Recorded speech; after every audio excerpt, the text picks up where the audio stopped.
Salut, c'est Zaba et commençons tout de suite par le numéro 10, les agroglyphes de la jungle. En 1999, le géographe et paléontologue Alceu Ranzi a regardé par le hublot d'un avion et a observé quelque chose qu'il ne pouvait tout simplement pas croire.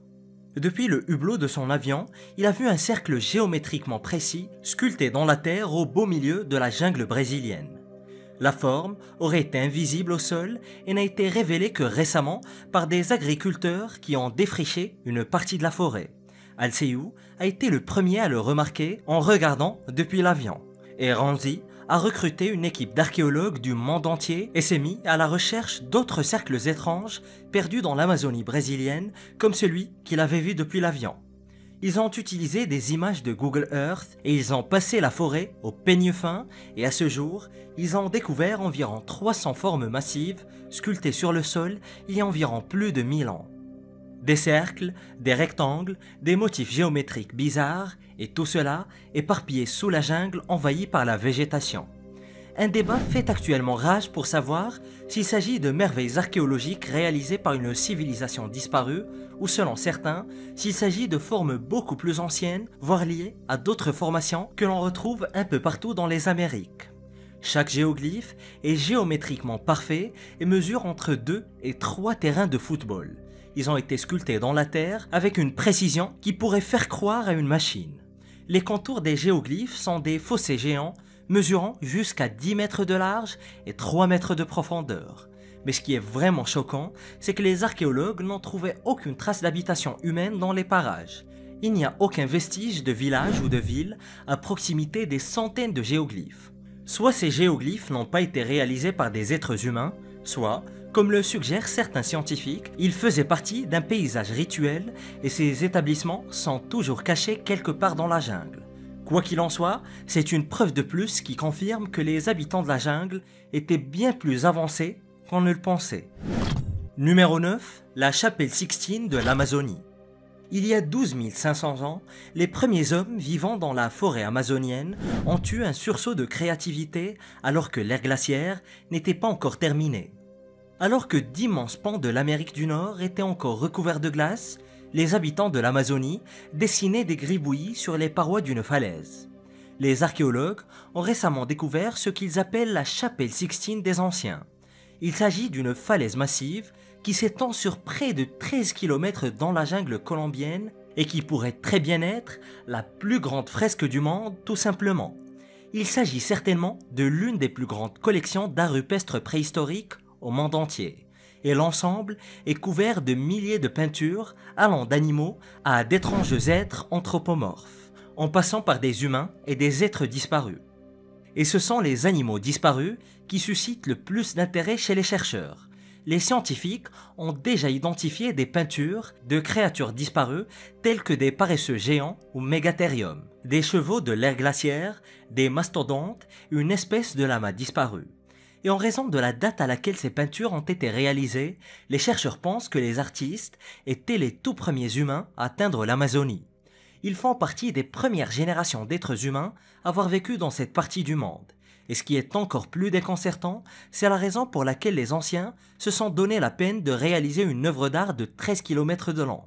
Elle est si grande et avec tant de subtilité que les chercheurs affirment qu'il faudra des générations pour comprendre entièrement le site. Et la découverte du site est si récente qu'il n'a pas encore reçu de nom officiel. Chapelle Sixtine de l'Amazonie ne paraît pas trop mal, mais si vous avez des propositions, n'hésitez pas. Numéro 8, l'incident OVNI de Varginha. En 1996, les habitants de la petite ville brésilienne de Varginha ont été témoins de l'un des événements les plus troublants liés aux ovnis à ce jour. De nombreuses personnes ont déclaré avoir vu des créatures étranges et des soucoupes volantes dans le ciel, et certains ont même affirmé avoir vu des êtres extraterrestres au cours de l'incident. Des animaux auraient été tués au zoo, et il y a même une femme qui a prétendu avoir été fécondée par des extraterrestres. Ouais, c'est ça. C'était le chaos et l'anarchie dans toute la ville, et l'événement n'a jamais été vraiment expliqué. Tout a commencé le 20 janvier.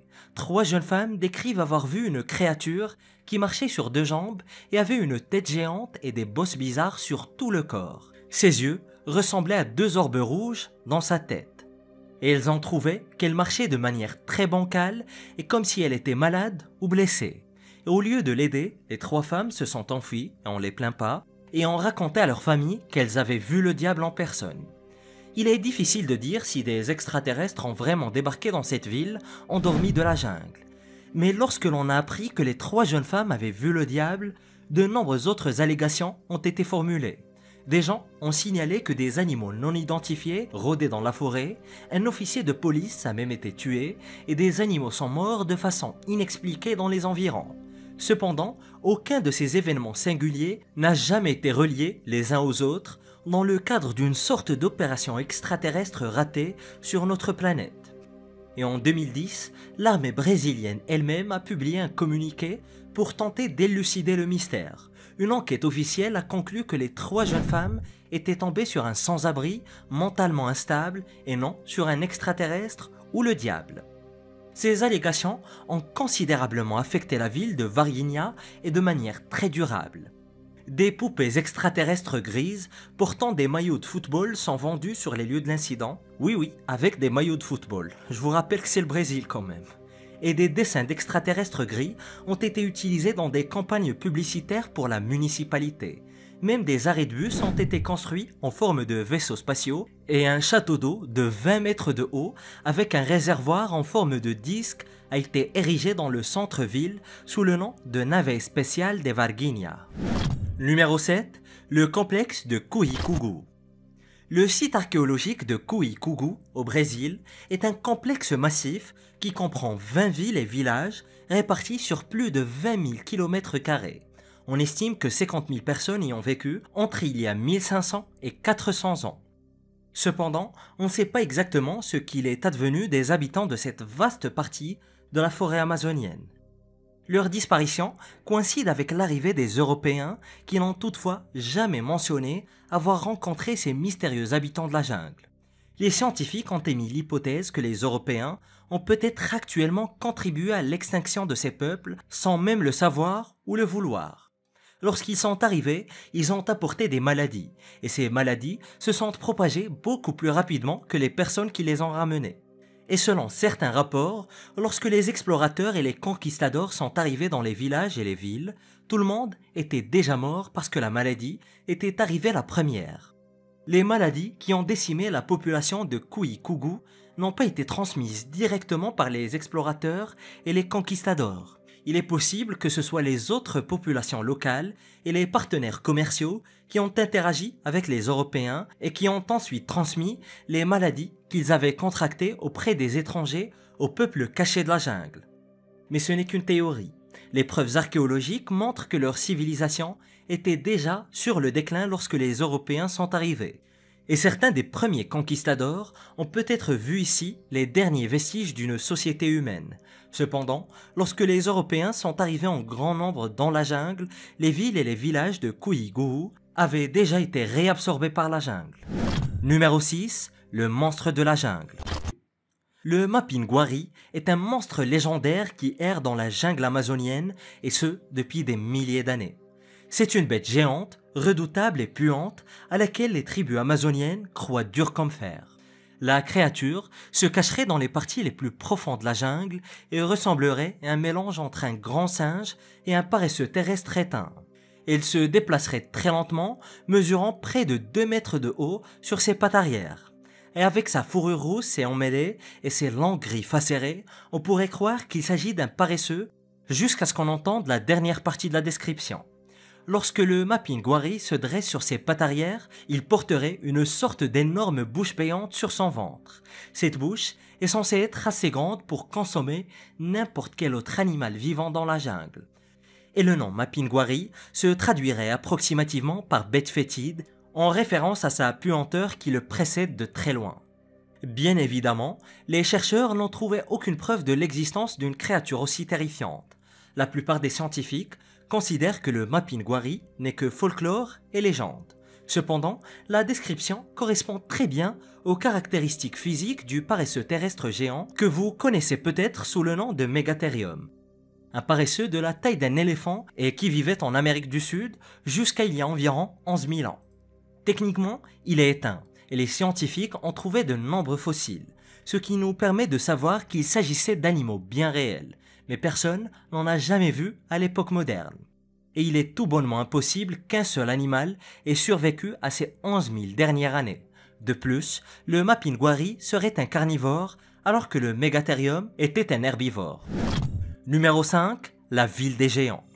La cité des géants fait partie des légendes locales de l'Équateur rural, une histoire en particulier qui a fasciné les archéologues. Il s'agit de l'histoire d'une ville où vivaient d'anciens géants. Les géants auraient habité une grande partie du bassin amazonien avant l'arrivée des humains ordinaires. Il ne s'agit pas d'une histoire isolée non plus, mais d'une histoire que l'on retrouve dans la mythologie de la plupart des anciennes civilisations mésoaméricaines. Les humains de taille normale ont vaincu les géants, puis leurs villes ont été lentement reconquises par la nature. Et il n'y a pas de date officielle pour la défaite prétendue des géants, mais selon les légendes, elle aurait eu lieu il y a quelques milliers d'années. Mais jusqu'à il y a une dizaine d'années, il n'existait aucune preuve de l'existence d'une cité de géants en Équateur. Mais tout a changé en 2013, lorsque des rapports ont fait état de la découverte d'une énorme structure au fin fond de la jungle. Cette structure, composée de centaines de blocs, mesurait 80 mètres de haut et autant en largeur. Il ne s'agit pas d'un bâtiment ou d'une ville, mais d'un mur qui sort du sol à un angle de 60 degrés. Il ressemble à une rue pavée, mais il est beaucoup plus grand et sort de terre comme le toit d'un bâtiment. Les pierres ont manifestement été sculptées par la main de l'homme, mais de quel homme au juste s'agit-il? Une décennie s'est écoulée depuis l'annonce de la découverte et nous n'avons pas obtenu plus d'informations. L'équipe internationale de scientifiques qui a trouvé cette structure a pris des photos, l'a documentée, en a parlé brièvement et puis plus rien.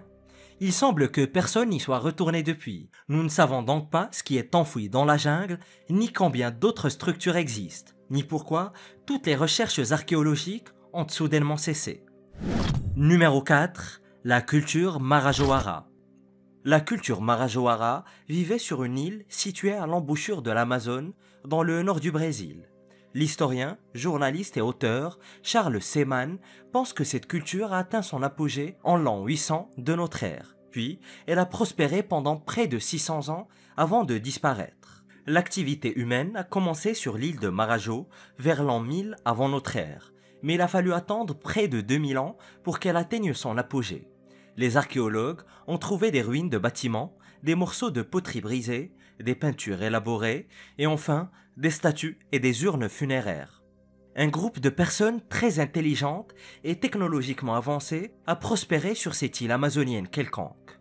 Bien entendu, les scientifiques ne savent pas encore tout ce qu'il y a à savoir, et les estimations les plus optimistes pensent que la culture de Marajoara aurait pu abriter une population d'environ 100 000 personnes, détruisant d'immenses étendues de forêts tropicales pour faire place à une agriculture à très grande échelle. Et l'archéologue américaine Betty Meggers a suggéré que cette société avait traversé la jungle depuis les Andes et s'était installée à l'embouchure des rivières. Cela en ferait des parents potentiels des Incas. Et les squelettes, les tumulus et les structures résidentielles montrent qu'il y avait une stratification très importante sur l'île. Il semblerait qu'il y avait une classe d'élite reconnaissable à ces squelettes bien nourris et à ces grandes maisons. Puis, il y avait les paysans, identifiés grâce à leurs squelettes très frêles et à leurs huttes. Personne ne sait vraiment ce qui s'est passé ici. Nous ne savons pas d'où ils venaient, quelles étaient leurs croyances religieuses ou à quoi ressemblait leur gouvernement. Mais d'après les données disponibles, l'île possédait un très petit groupe d'élite qui contrôlait un groupe de personnes nettement bien loties. Numéro 3. L'anaconda géant.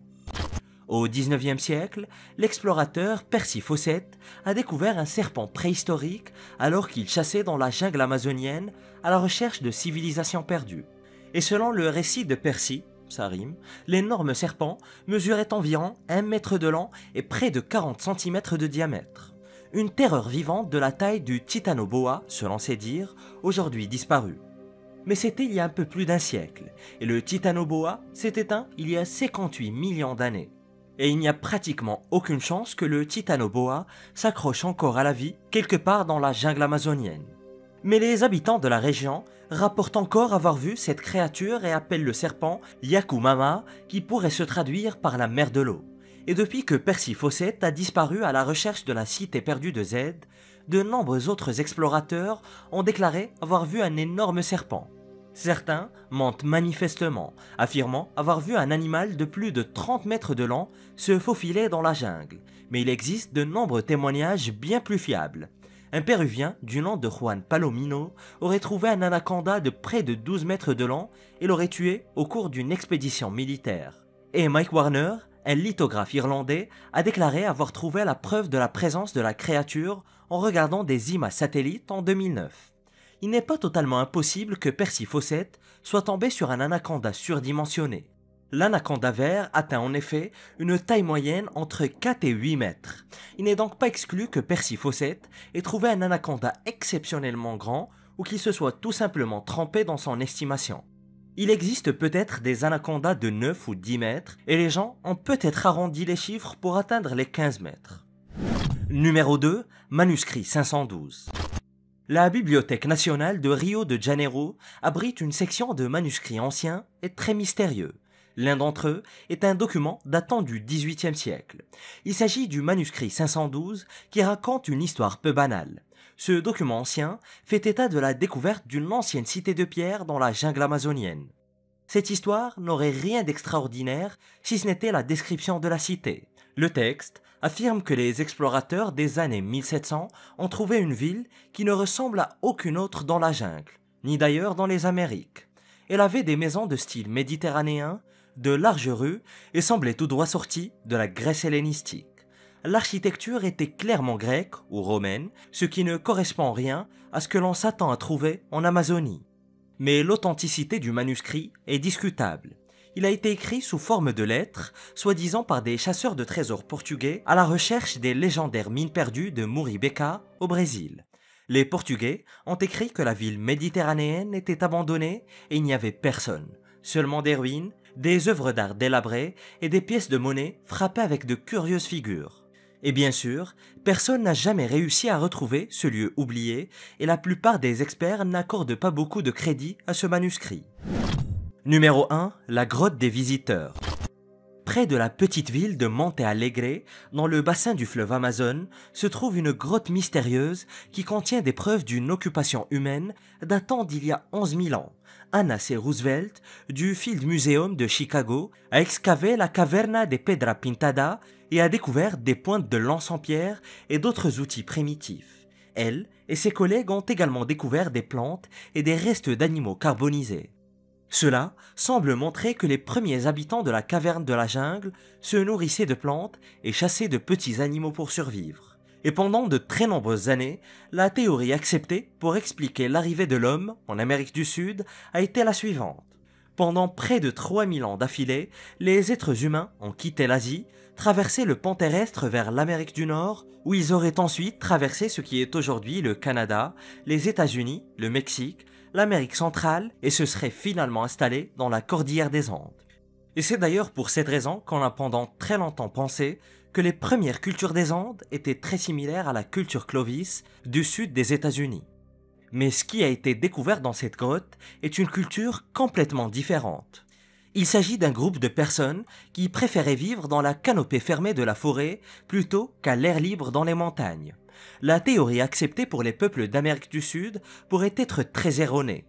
Cette grotte isolée dans la jungle montre une culture distincte à 8000 km des Clovis, vivant de l'autre côté de l'Amérique du Sud, à l'opposé des Andes, totalement séparée de toutes les autres. Et désormais, les historiens doutent même qu'ils proviennent d'Asie. Peut-être sont-ils arrivés en Amérique du Sud de l'autre côté du globe en traversant l'océan sur des embarcations. Et pour l'instant, la science n'a pas de réponse à ces questions. Et des archéologues ont découvert des ruines qui défient toute logique en pleine jungle de Sumatra. Découvre-les en cliquant sur cette vidéo.